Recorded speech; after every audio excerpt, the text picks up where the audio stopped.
বিসমিল্লাহির রহমানির রহিম। প্রিয় দেশবাসী, আসসালামু আলাইকুম। গৌরবজনক এই ঐতিহাসিক মুহূর্তে বাংলাদেশের সাহসী ছাত্র জনতাকে বিরচিত অভিনন্দন। হাজারো শহীদের প্রাণের বিনিময় জনতার ঐতিহাসিক এই বিপ্লবের মধ্যে দিয়ে গণহত্যাকারী খুনি হাসিনার পতন হয়েছে, রাহু মুক্ত হয়েছে আমাদের প্রিয় বাংলাদেশ। জনতার বিপ্লবের প্রথম ধাপ চূড়ান্তভাবে সফল হয়েছে। লাখো শহীদের প্রাণের বিনিময়ে অর্জিত বাংলাদেশ কখনো পরাজয় মানতে পারে না। এই ঐতিহাসিক বিপ্লবের মধ্যে দিয়ে আবারও প্রমাণিত হয়েছে, দল মত নির্বিশেষে সকলে ঐক্যবদ্ধ থাকলে এই বাংলাদেশকে কেউ কখনো পরাজিত করতে পারে না, পারবে না। প্রিয় দেশবাসী, বিজয়ের এই ঐতিহাসিক মুহূর্তে আমি আজ সেই সব মায়েদের প্রতি বিনম্র শ্রদ্ধা জানাই, এই গণবিপ্লবে যারা তাদের প্রিয় সন্তানকে হারিয়েছেন। এভাবে গত 15 বছরে ফ্যাসিবাদী শাসনকালে অনেক সন্তান তার প্রিয়তম পিতাকে হারিয়েছেন, অনেক স্ত্রী প্রিয়তম স্বামী হারিয়েছেন। গুম খুন অপহরণ করে অসংখ্য মায়ের বুক খালি করে দেওয়া হয়েছে। আপনাদের সন্তানের শহীদ মৃত্যু, স্বজনদের ত্যাগ, তিতিক্ষায় 2024 সালের 5ই আগস্ট প্রিয় বাংলাদেশ আরেকটি বিজয় দেখেছে। জনতার ঐতিহাসিক বিপ্লব সফল করতে গিয়ে অসংখ্য ছাত্র জনতা আহত হয়েছেন।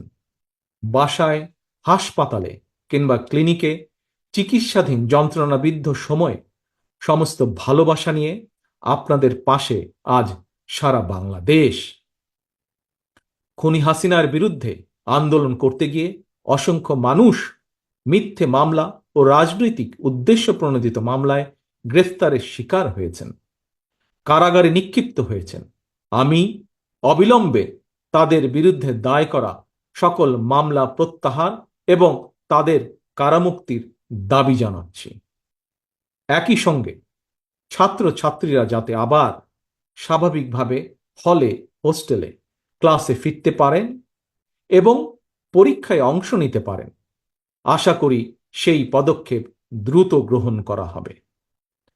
প্রিয় দেশবাসী, দেশের 18 কোটি মানুষকে জিম্মি করে 12.5 কোটি ভোটারের ভোটের অধিকার কেড়ে নিয়ে বাংলাদেশকে তাবেদার রাষ্ট্রে পরিণত করা হয়েছিল। হত্যাকারী, গণহত্যাকারী খুনি হাসিনার পতনের মধ্যে দিয়ে জনগণ তাদের গণতন্ত্র, মানবাধিকার, লুণ্ঠিত ভোটের অধিকার পুনঃপ্রতিষ্ঠার পথ সুগম করেছে। এর মধ্যে দিয়ে জনগণের বিপ্লবের প্রথম ধাপ সফলভাবে সম্পন্ন হয়েছে। এরপর একটি অবাধ সুষ্ঠু নির্বাচনের মধ্য দিয়ে যেদিন দেশের 12 কোটি ভোটার নিরাপদে নিশ্চিন্তে ভোট দিয়ে জনগণের কাছে জবাবদিহিমূলক সরকার প্রতিষ্ঠা করতে পারবে, রাষ্ট্র, সরকার, শাসন প্রশাসনে মুক্তিযুদ্ধের মূল মন্ত্র সাম্য, মানবিক মর্যাদা প্রতিষ্ঠিত করতে পারবে, সর্বোপরি একটি গণতান্ত্রিক বৈষম্যহীন রাষ্ট্র সমাজ গড়তে পারবে, তখনই জনতার ঐতিহাসিক বিপ্লবের চূড়ান্ত সফলতা আসবে। প্রিয় দেশবাসী, জনতার ঐতিহাসিক বিপ্লবকে চূড়ান্ত লক্ষ্যে পৌঁছতে তাই যথাসম্ভব দ্রুততম সময়ের মধ্যে একটি অবাধ, সুষ্ঠু, নিরপেক্ষ নির্বাচনের আয়োজন করতে হবে। জনগণের দ্বারা নির্বাচিত প্রতিনিধিদের কাছে দ্রুততম সময়ের মধ্যে অবশ্যই ক্ষমতা হস্তান্তর করতে হবে। একটি বৈষম্যহীন গণতান্ত্রিক বাংলাদেশ প্রতিষ্ঠার লক্ষ্যে একটি অবাধ, সুষ্ঠু নির্বাচন আয়োজনের জন্য বিএনপি সহ বাংলাদেশের প্রতিটি গণতান্ত্রিক রাজনৈতিক দল সব রকমের সহযোগিতা করবে। প্রিয় দেশবাসী, এবার আমি আপনাদের কাছে একটি বিনীত আহ্বান রাখতে চাই।